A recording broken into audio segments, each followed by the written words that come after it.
great to be here, great to see so many old friends, and great to have the opportunity to give the third in a series of talks. The first was 18 years ago, which some of you remember at the 50/50 talk, and Ian has very kindly invited me back for the third of these. So this is great. And of course, synthesis is hugely creative. And because synthesis is hugely creative, I have changed my title, because I thought this. But for those of you who weren't taking notes 20 years ago, in the 50/50 celebrations, I was talking about aldol reactions. How can we understand a particular reaction? And then 10 years on, I changed to a broader theme. How can we understand asymmetric chemistry in general?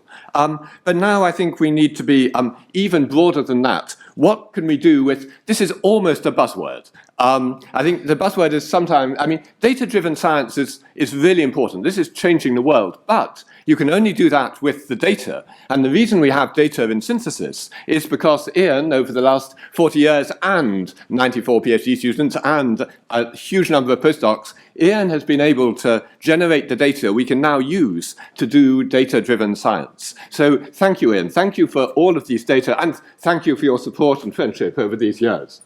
So synthesis-driven data. What can we do with synthesis-driven data?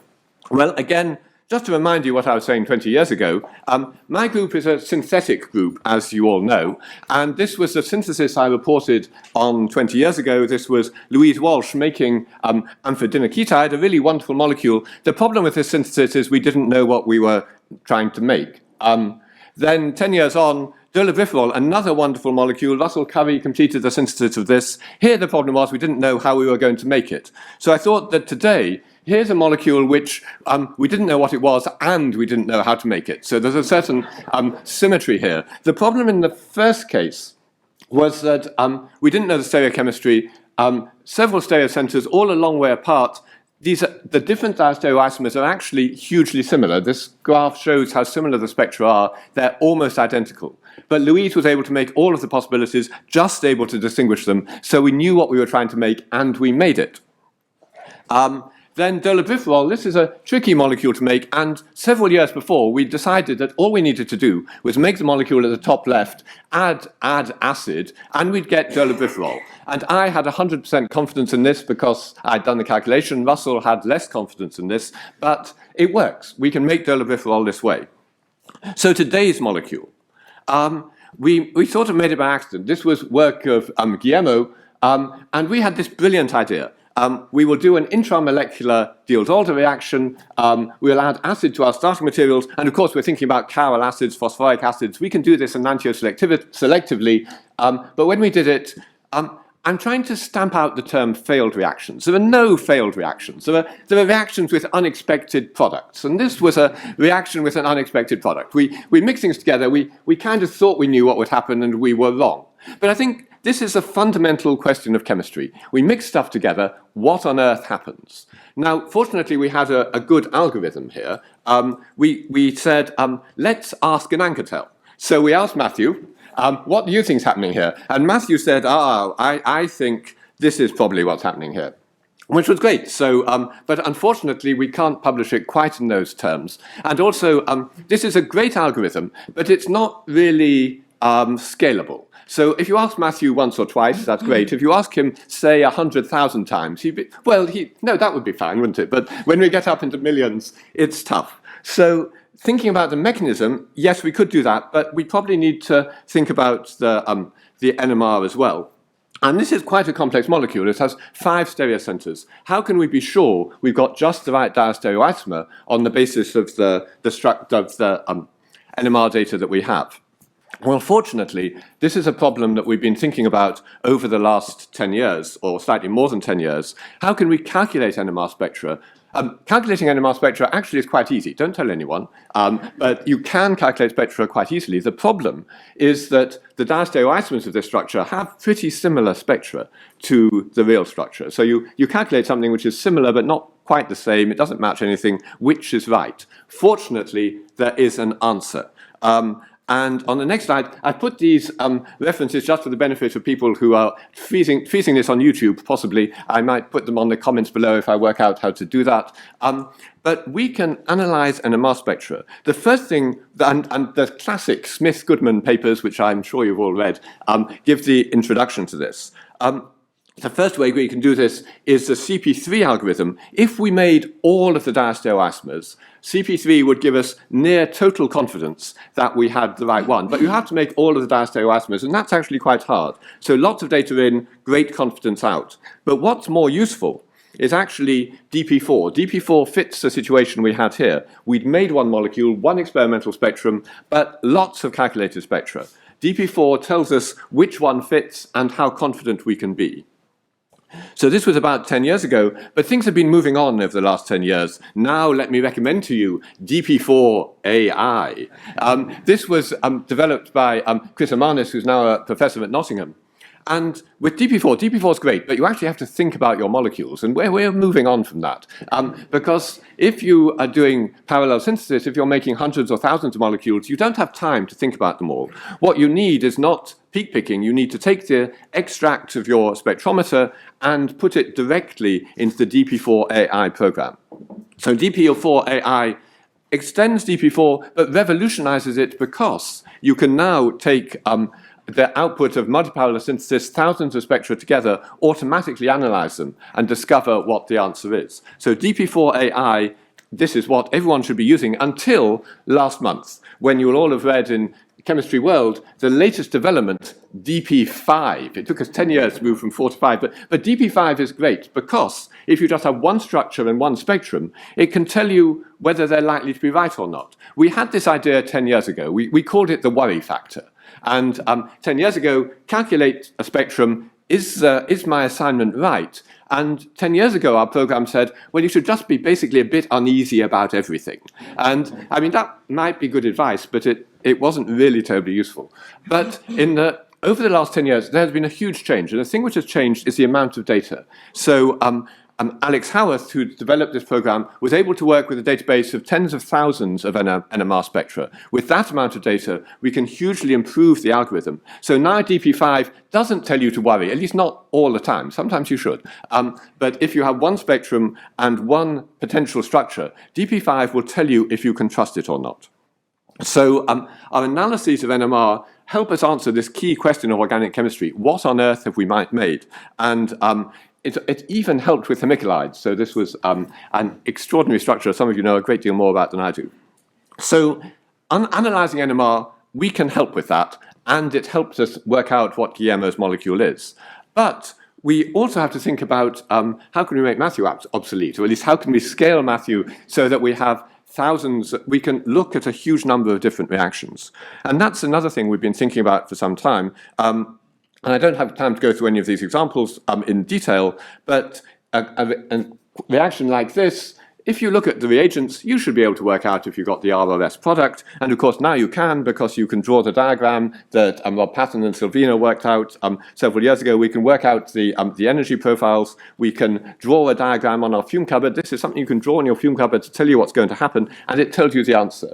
And the catalyst we've been really very keen on recently are phosphoric acids with this wonderful atropasmeric structure. They're really good catalysts. These are asymmetric protons. And we like to draw them the way on the right. This is what Ken Houck kindly calls the Goodman projection. And of course, I wouldn't want to argue with Ken Houck. This projection isn't quite what it looks like, but it's easy to draw. And it's really helpful for working out how this sort of reaction can work. So if we have another reaction, mix these things together, add phosphoric acid, are you going to get the R or the S product? Well, this was one Silvino again and Matthew worked out. Draw this picture on your fume cupboard, it will tell you. And this works for individual reactions, but we've wanted to go beyond individual reactions. And Jolene Reed in my group, who now is working in the University of Vancouver, the other University of Vancouver, Robert, looked through 1,000 experimental results. This is a huge amount of work. But what she was able to do was build up a model for what phosphoric acid does. And phosphoric acid catalysts are great because they sort of have two arms. They have an OH, they can form a hydrogen bond with something, and then they have the phosphorus-oxygen bond, which is a hydrogen bond acceptor for something else. So phosphoric acids really grab hold of two molecules. They bring them together in a chiral cavity, and if you look at it using the Goodman projection, it will tell you whether you get the R or the S product. And this is the flowchart that Jolene, I'm working with Louis Simon at Salamanca now, was able to work out 1,000 experimental results, put these all together. The pattern that you get out of this is something which you can think about and understand how this type of reaction is going to work. And it works brilliantly well, provided that you can form two hydrogen bonds, one to the electrophile and one to the nucleophile, and bring them together. And of course, that's quite common. But a nucleophile which can form a hydrogen bond, well, you can use cyanide and safer things, Hansch esters and indoles and so on. But what happens if the nucleophile cannot accept a hydrogen bond? So this diagram doesn't apply, and this is a problem Guillermo had with the reaction I showed you at the beginning. So how can we do this? Well, we need another review, and this is one that Guillermo wrote.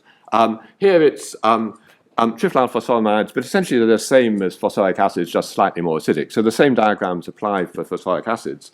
And this same idea, this catalyst has two hands, but now it will grab hold of the electrophile with both hands. So here it's coordinated to an aldehyde, hydrogen bond to the oxygen of the aldehyde, a second a CH hydrogen bond to phosphorus oxygen. That holds the aldehyde really rigidly in the chiral pocket of this catalyst.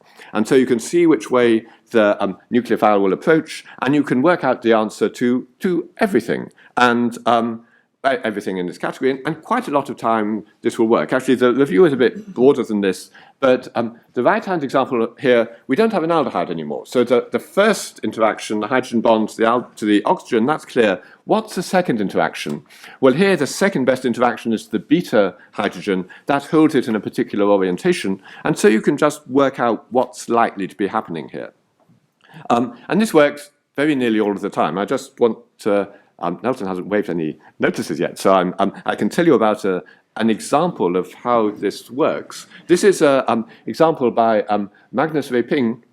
This is a Diels-Alder reaction, but what we have here, if I can work out how to turn the laser pointer on, is a starting material, then of course we protonate this alcohol, we get this highly reactive intermediate, which does a Diels-Alder to get this enantiomer of the product. And with this catalyst, it's just obvious why you should get it. Well, I mean, it's kind of clear because this intermediate, there's a hydrogen bond to the carbonyl, of course, and then the second best hydrogen bond will be to the alpha hydrogen. So that holds your electrophile in a clear position. In order to get an endo attack with the phenyl having space to attack, it has to attack from this side, and this gives us this product. So we were pretty happy with this, though Guillermo went on reading papers, and he found another one. And this, we thought, well, this fits. If we turn oxygen to nitrogen, nothing really happens. I was forgetting Ian's adage, never trust a molecule with nitrogen in. I thought maybe we'd got away with this one. Because oxygen to nitrogen is not going to be a big change. It looks all consistent. Everything is wonderful until we read the footnote. And reading footnotes is kind of important. So these are two papers by the same person, but published 3 years apart for extremely good reasons in the context of each paper. In the second paper, the footnote you can just read says, this product was the enantiomer. So even though drawing it like this, you think it's consistent, if I now draw it in a more helpful way, when you go from oxygen to nitrogen, you invert the selectivity.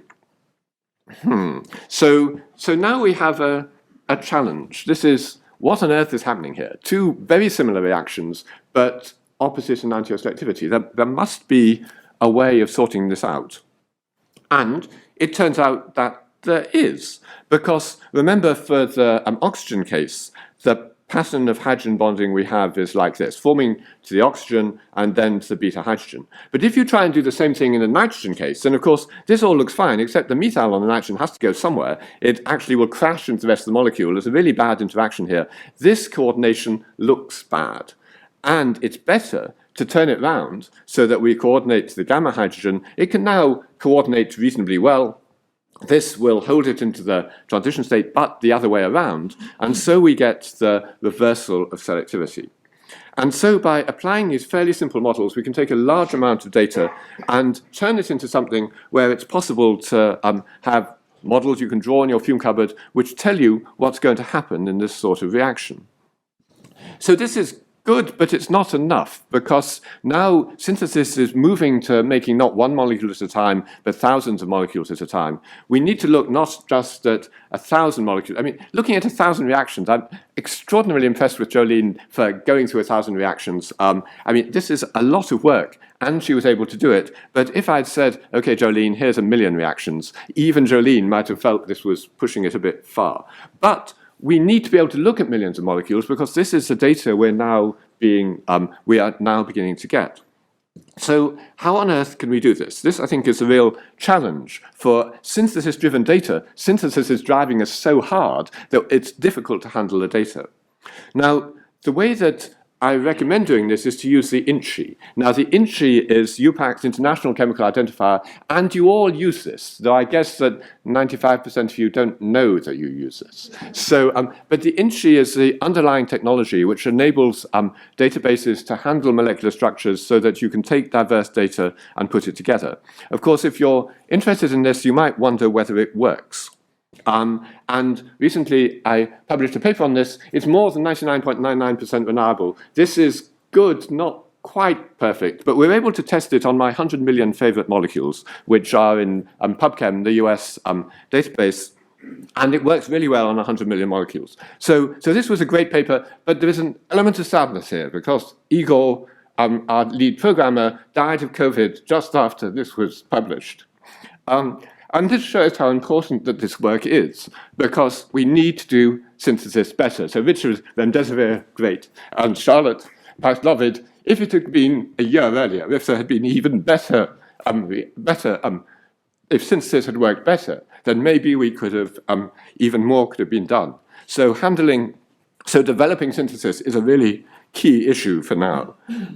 So handling 100 million molecules is something that we can do. Handling 1 billion reactions, this paper was just published a couple of days ago, but we can handle 1 billion reactions extending this technology. So let me recommend the INCHI to you. I don't have time to explain the blobs on the bottom right, but they're really exciting. And I just want to thank all my many group members. I've been privileged to work with extremely talented people, and here are some of them, but most especially to thank Ian, who has developed so much data, who has career of synthesis, has driven the synthesis, which has driven the data, which is driving the next stage of organic chemistry. So thank you very much, Ian. Thank you to everyone, and that is synthesis-driven data.